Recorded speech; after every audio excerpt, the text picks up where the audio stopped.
Hello and welcome back to Shelf Center. This is Bryce. Thank you so much for stopping by. Thanks for liking and subscribing. You know, if this is something you end up enjoying, you never know. It could happen.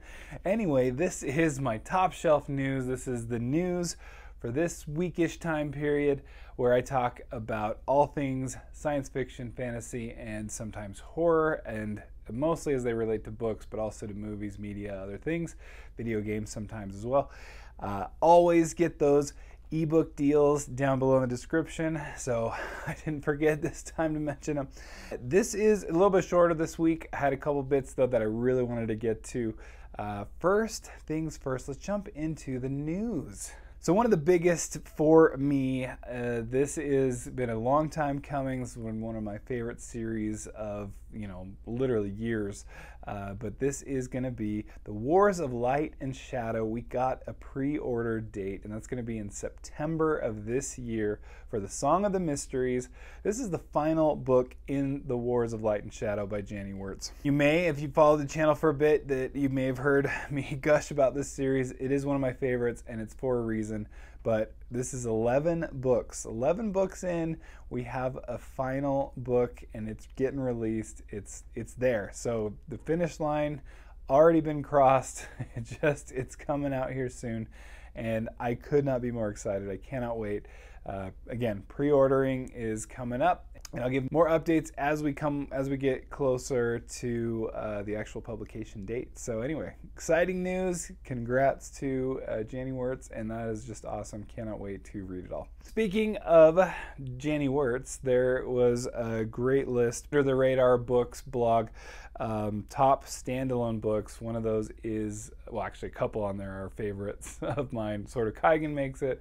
Janny Wurts to Red Hill's Chasm. So definitely check that out for some great standalone books. I like that. It's always good to have a standalone in the middle of all these chunky series.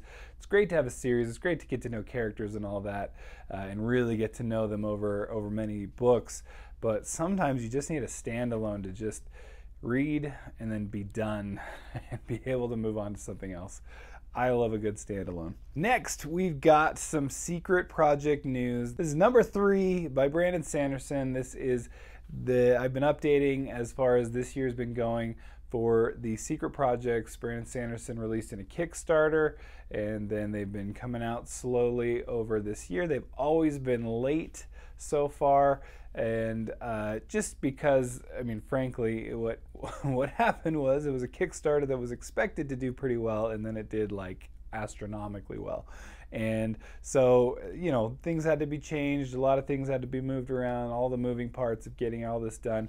And if this is any indication that book 3, and we're in the same month that it was supposed to be released, and this is in my hands, so it's pretty good. That's pretty amazing. So within the same month, I call that on time.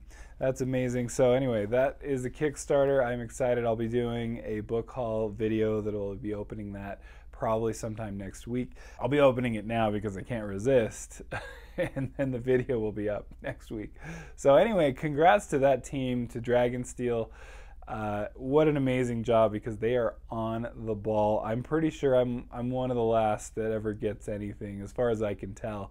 I'm on at least the back end of the list. So to get it already in July, and again, the update for the latest email update on the Kickstarter was that all shipping has been done. So this is, again, amazing. We're in July. This is the third quarter, and that's the third book.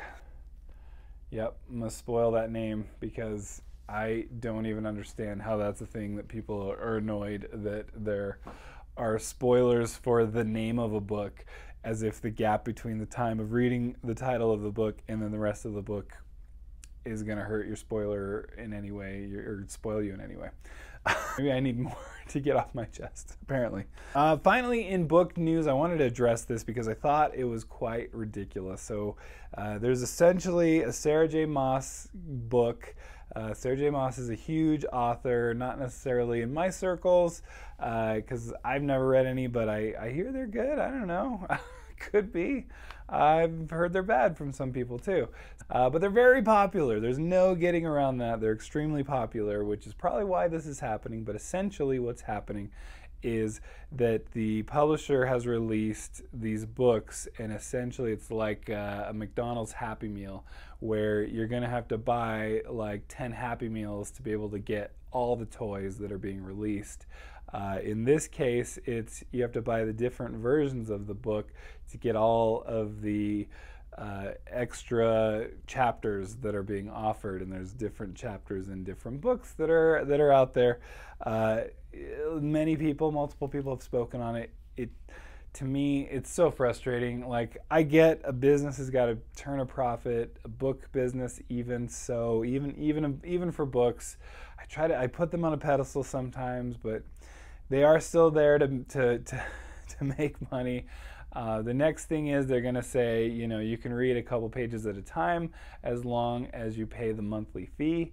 I'm so sick of monthly fees for everything that can easily just be a one-time fee. It's driving me nuts. But this is the way of the world right now, apparently.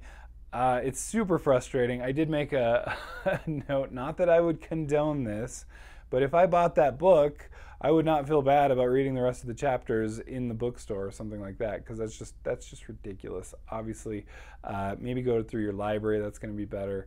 But again, they can't be like that long that you can't just sit there and finish them, because you bought the book, and you got to hook up with your red version of the Pokemon game with the blue version, and then you can trade some Pokemon, and then you can complete the whole deck.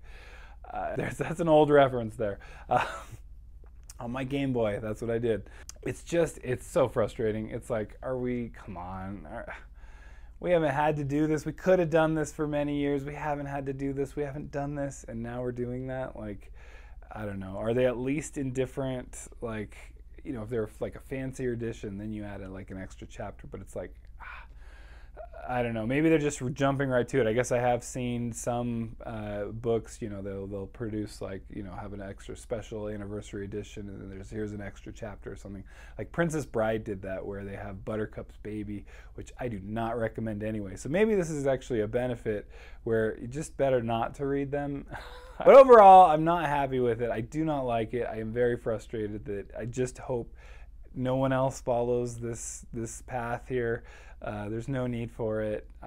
If you want to try to promote pirating, maybe that's the way to do it. And I'm not condoning that. I think, again, a lot of people have excused pirating, especially books of all things, should not be pirated. But especially with streaming services and everything, anything shouldn't be.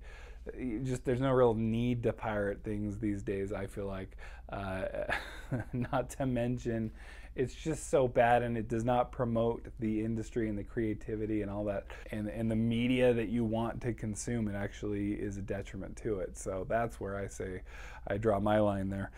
Not to mention just being morally wrong. So there we go. All right, and then just some brief media news. I wanted to talk about Barbie and Oppenheimer, or Barbenheimer.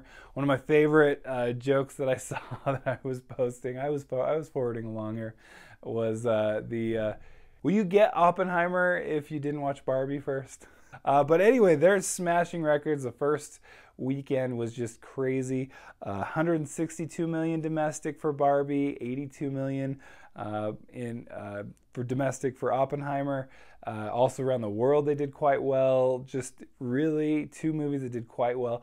I saw things were like, Barbie beat Oppenheimer. I don't think there was any race for that. Oppenheimer might be a Christopher Nolan film, but it's still rated R. Rated R movies tend to not get as many viewers and tickets as other movies. It's still done quite well. Apparently Barbie, even more importantly, set some records, one of which is the biggest opening for a female director, which I read somewhere. I think that's right. So, that's pretty cool. But I thought that was cool. I think the biggest thing that I think that's cool is because I myself love the theater. I grew up, we did not see many movies in the theater, but oh my gosh, was it a treat to just see a movie in the theater on the big screen. The bigger the better, and even to see one in IMAX is just amazing.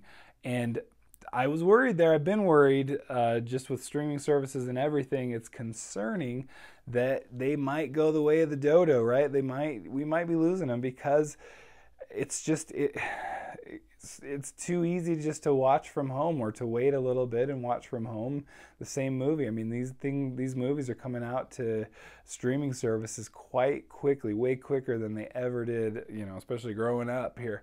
I love seeing that people are back in the movies, and this is because these are post-COVID numbers, which the movie industry has not really recovered. This is good news. I don't know what it says about the writers' strike. Hopefully it doesn't hurt the strike too much to see something like that, where the producers are like, well, we're going to do it anyway, but you still need writers to make those movies, and you had them before. I'm assuming neither of these movies were Barbie or Oppenheimer were written in the last, you know, time since the strike's begun, and so I doubt they, you know, did anything that way or anything, you know, to be concerned about. But at the same time, I do like that the actors are on board with the strike and all that. So hopefully, again, this doesn't hurt the strike too much. It is what it is, though. But it's like, you know, to get these movies and to be to this level, you need good writers. So anyway, that's the news for me for this week. Don't forget to check out the ebook links below in the description. Those I just like to put each week when I find them. I've always been able to find some, and even keep the older ones that are still at a good deal. So anyway, that's the news to me this week. Thank you so much for stopping by. Thanks for liking and subscribing, and we'll catch you later. Bye.